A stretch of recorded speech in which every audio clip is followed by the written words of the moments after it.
ভদ্রকালী মাঠে ২ নম্বর party office উদ্বোধন করলো। সে কারা করলো সে একমাত্র মিডিয়া ভাইরা বলবেন। প্লাস ওখানে কতগুলা আমাদের তুলসী মালা ধরা আমাদের এই এরিয়ার যে আদিবাসী ভাই আছে ১,৫০০ ঘর, আর আমাদের 4টা গ্রাম হিন্দু রাজবংশী আছে, তারা আমি একদম বলবো যে ভোটার কার্ড দেখে যাচাই করে দেখবেন যে ওখানে কতগুলো লোক আসছিল। আর আমি নাম ধরে উল্লেখ করব যে এখানে জমি মাফিয়া যে রাজ্জাক আছে, আর রাজ্জাকের বাবার নাম হলো ইসলামকে ওদেরকে বলবো সতর্ক হয়ে যান। ওরা হলো টিএমসির লিডার, জমি মাফিয়া করছে। এখানে 7টা জমি আছে ভদ্রকালীতে 7টা জমি মাফিয়া করেছে, ইসলামপুরে জমি করেছে। আজকে ওরা 4 তারিখের পরে বিজেপি হয়ে গেল, বড় লিডার হয়ে গেল, সেখানে পার্টি অফিস উদ্বোধন করলো। সেখানে তাদেরকে বলবো আমি যে আপনারা সাবধান হয়ে যান। রাজ্জাক আর ইসলামকে বলবো বারবার, ওদের নেতৃত্বে এই পার্টি অফিসটা করা হয়েছে। ওই পার্টি অফিসে আপনাদেরই প্রার্থী, বিজেপির প্রার্থী শঙ্কর অধিকারী আসছেন এবং একাধিক বিজেপি শঙ্কর অধিকারী নিজে ভাববে যে আমার ভাই আজকে 10 দিন রিমান্ডে। আর শঙ্কর অধিকারীকে বলবো, দাদা আপনার ভাই আজকে 10 দিন রিমান্ডে গেছে, আপনি একটু চিন্তাধারা করে কথা বলবেন, আর আসবেন এখানে।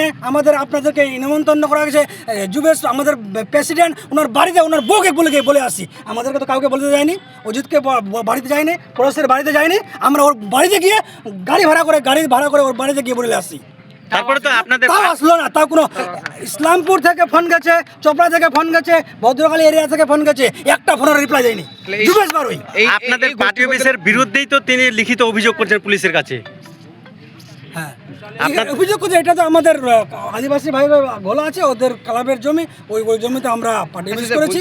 বলছিলাম এই গোষ্ঠী কোন্দলের কারণ কি তাহলে শঙ্কর অধিকারী না, এই গোষ্ঠীকন্দের কারণে আমি যুবেশকে একদিন ফোনে বলেছিলাম, দাদা এখানে যদি গোষ্ঠীকন্দ থাকে তাহলে আপনি দায় থাকবেন। আমি ফোনে বলে দিয়েছি অলরেডি, কয়েকদিন আগে বলেছি, যখন আমরা একসঙ্গে ছিলাম তখনই বলেছিলাম যে এই ভদ্রকালী যদি কোনো কিছু হয়ে থাকে তাহলে আপনি দায় থাকবেন।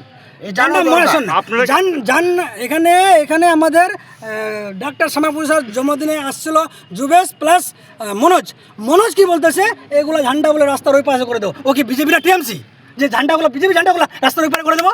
হ্যাঁ, আপনার কি আতঙ্ক রয়েছেন? আতঙ্ক কোনো না, আমরা আতঙ্ক না। আতঙ্ক তো কি বলো, ওরা আজকে ঘুমটাওয়ালা মুসলমানগুলোকে কয়ে যে নিয়ে আসছে বউগুলোকে, ওরা আপনার ভিডিওর মাধ্যমে যাচাই করবেন ওরা কোথাকার। এই যে আপনারা বললেন যে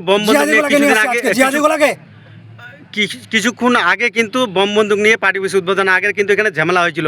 এই নিয়ে কি আপনারা আতঙ্কিত রয়েছেন যে আবার বম বন্দুকের খেলা হতে পারে? হ্যাঁ, অবশ্যই